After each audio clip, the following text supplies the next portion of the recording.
the Nonprofit Podcast, powered by Donorbox. You wrapped up your fiscal year end, check. You celebrated your wins and learned from your losses, check. And now it's time to tackle an annual report. But what does that look like for you? Is it a multi-page magazine that you print and mail? Is it as simple as a postcard or a video? Well, today we tackle annual reports. They can make or break your annual fundraising campaign. And we've got some tips that might help you actually get your reports off of your to-do list and into the hands of your donors this year. Welcome to the Nonprofit Podcast. I'm Cara, fundraising coach at Donorbox. We're here each week with practical actions you can use today to increase donations and take your nonprofit to the next level tomorrow. Earlier on the Nonprofit Podcast, we introduced the 5 A's of awesome fundraising. Do you remember them? So first, you attract supporters to your organization. Then you ask them to come alongside you by giving. Then you promptly acknowledge their contributions of any size. Then you account for the money they've entrusted to you, and you repeat it again and again. Well, annual reports are a really important way to account for the money your supporters have entrusted to you. So I ask you this, are you intimidated by an annual report? Some organizations are really great at annual reports. It's part of an annual communication calendar and they go out the door like clockwork. Others are a little more haphazard or don't send them out at all. But do you know what? Those that do send out something that shows the impact of contributions really reap the rewards. And now is a really great time to showcase your impact. You might be surprised on how it can boost your entire fundraising program. And today we have Jena Lynch, nonprofit advocate at Donorbox, here with us with some tips to get that annual report started and out the door. Welcome, Jena. Hey, Cara. Thanks for having me today. Oh, of course. It's great to see you. And okay, annual reports. So Jena, in your opinion, what are some common obstacles? What's keeping so many of us from moving the annual report from the to-do list to done? That is such a great and loaded question, Cara.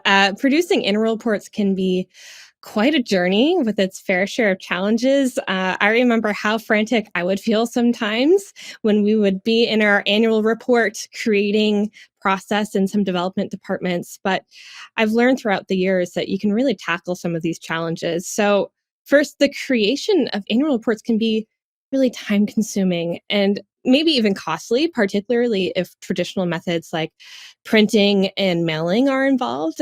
However, I've seen organizations successfully address this issue by embracing digital solutions. So by leveraging online platforms and tools, you can significantly reduce both the time and expenses associated with creating and distributing your reports. And the shift to digital not only saves resources, but also allows for more interactive and dynamic report formats, which is pretty cool.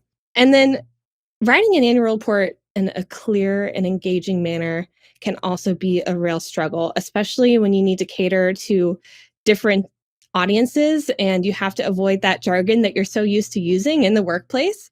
And a modern option to overcome this challenge is actually by leveraging the power of AI-driven language tools such as ChatGPT, Visme, Sonic, and Elicit. Those are some really great ones that we've done some research on. And these tools can help simplify these like complex concepts that you want to relay and transform this dense information into really understandable content. And then by incorporating these AI options, you can craft a report that really resonates with diverse audiences and communicates your message effectively.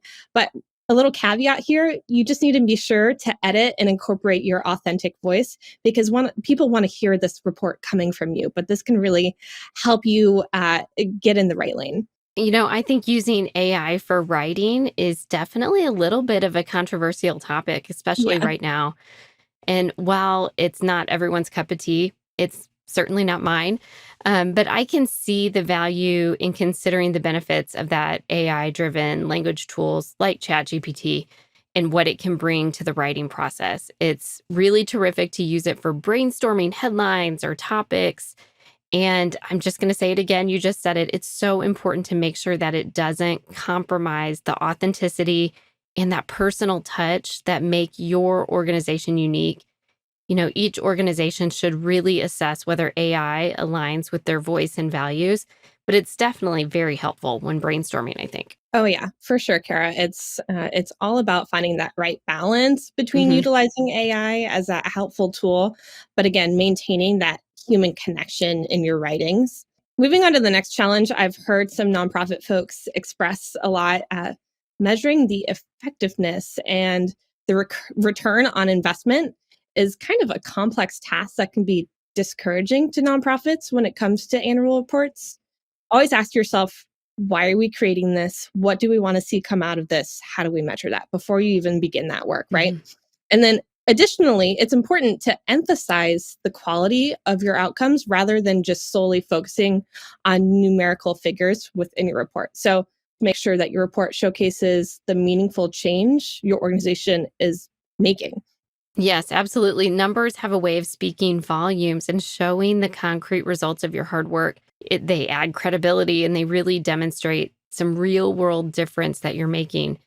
And here's a little writing tip I would like to add to this discussion. So, by incorporating some really great storytelling and compelling narratives into your reports alongside those numbers, you can truly captivate your readers and create an emotional connection. It's like painting a vivid picture that brings your mission to life. I'll just add one more to this.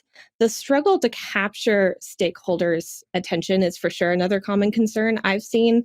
Based on my experience, making your report visually appealing and engaging is key. I'm sure our listeners are like seeing a theme here, right? So incorporate that eye-catching design, those elements, those infographics, and compelling storytelling techniques really goes a long way. And by presenting your information in an accessible and visually stimulating way, you can really grab the attention of your stakeholders and keep them engaged throughout the entire report, hopefully. So much to consider there. I agree. Something is better than nothing. Thank you so much for breaking that down a little bit, Jenna. So, I want to shift gears and talk about some must do's when it comes to creating those impactful reports. So, let's make sure we don't overwhelm our listeners. Let's focus on a few key strategies that can make a real difference. It is all about keeping it manageable and effective. Okay, so here are my must do's. One thing that really stands out is using visuals to convey the impact. It's so important to capture your reader's attention with some eye catching images and some infographics and charts that tell a compelling story. So, like we said before, visuals next to numbers can really tell the whole story. Oh yeah, absolutely. And I think this works so well because we as humans, we're visual creatures. Hmm. Visuals have that power to make a lasting impression and make your report more engaging and really help your readers connect on a deeper level. And another absolute must do is to humanize the success by sharing individual stories. So people love hearing those personal narratives that really illustrate the difference your organization is making in people's lives. It brings a sense of empathy and connection to your readers when you share those heartwarming stories. Like if you told a story of someone who benefited from a certain fund or program, it allows your readers to see that real world impact of their support and really feel like they're part of something bigger. And then don't forget the importance of transparency. Being open and transparent about your financials and operations builds trust with your donors and your stakeholders.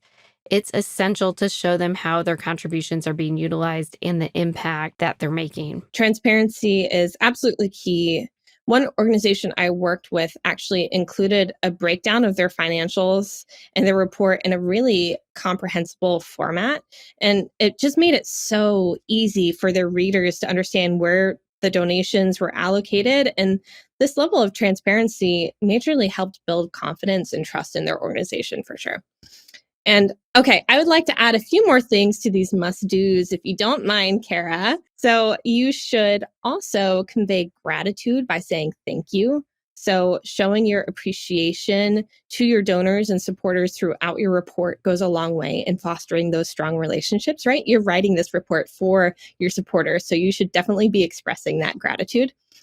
And you should inspire your readers to take action. So by that, I mean, encourage them to get involved, whether it's through volunteering, donating, or spreading the word about your organization's mission. And then something that's really easy to incorporate, you should include a table of contents to make your report more readable, even if it's more than a few pages long. I would Mhm. say you should do this. Those are some really great additions. Okay, so we talked about the must do's. Now let's talk about what to leave out when creating annual reports.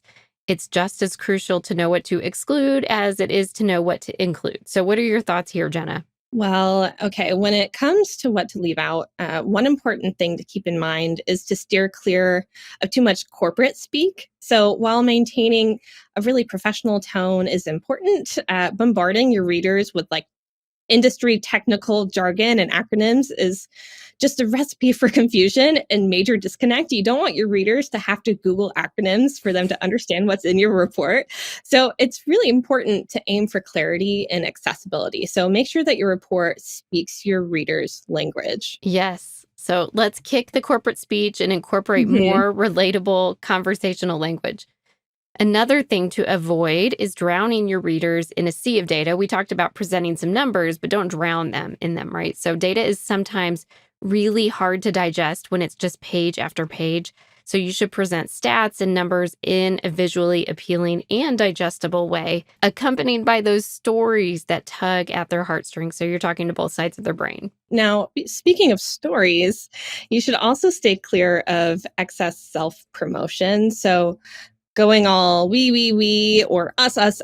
And by that, what I mean is talking about yourself and your accomplishments as an organization more than what your supporters and donors have accomplished through their generosity. So it's really as simple as using the word you more than the word we throughout your report. You want to shine the spotlight on your supporters and showcase what they've accomplished through their generosity. You have hit the nail on the head. It's about creating a report that makes our readers feel like VIPs. So, moving on to our next don't, you should avoid turning out reports into lengthy novels. So, you'll lose readers, and that would simply be a waste of money and a waste of time. We want our reports to be concise, relevant, and captivating. Less is truly more here.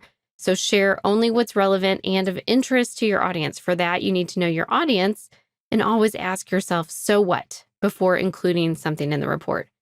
And there's one more don't that I don't want to forget that ties into this one. Don't fall into the trap of focusing too much on activities without showcasing the real impact that they've made. You don't want a laundry list of everything you've done.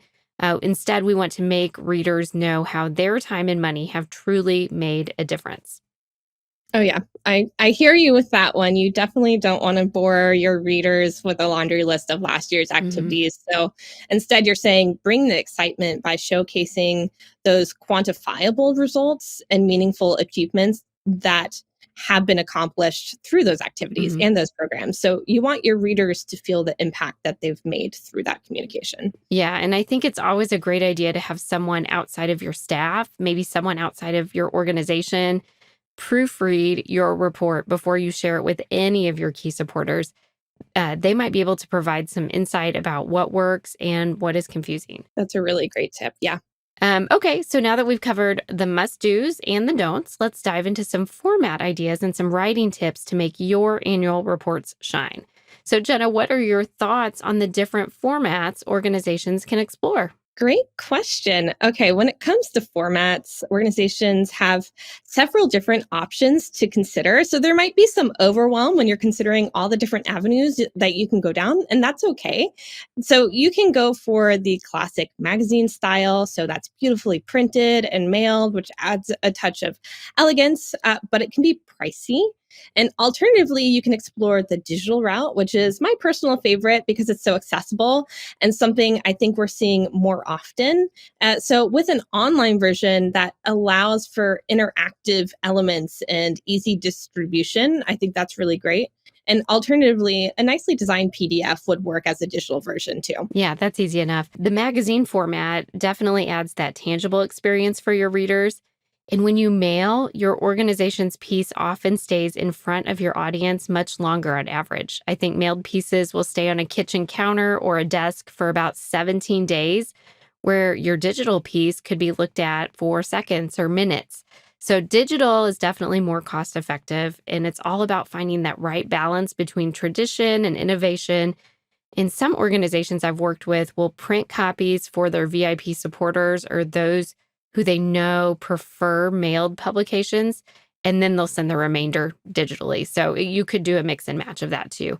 I also would say that you should explore some other formats like sending the report via email or creating a concise and impactful one-pager or a postcard. Jena, we've shared some resources and some webinar time with the company Appealmaker, and I was recently on their website and noticed they have a nice annual report template that's really easy and attractive to use, as well as a postcard and newsletter templates that could easily be adapted for annual reports. So templates like those mean your annual report could be done and out the door so quickly. Sometimes it's intimidating to think about how to design it, and these templates really make it easy.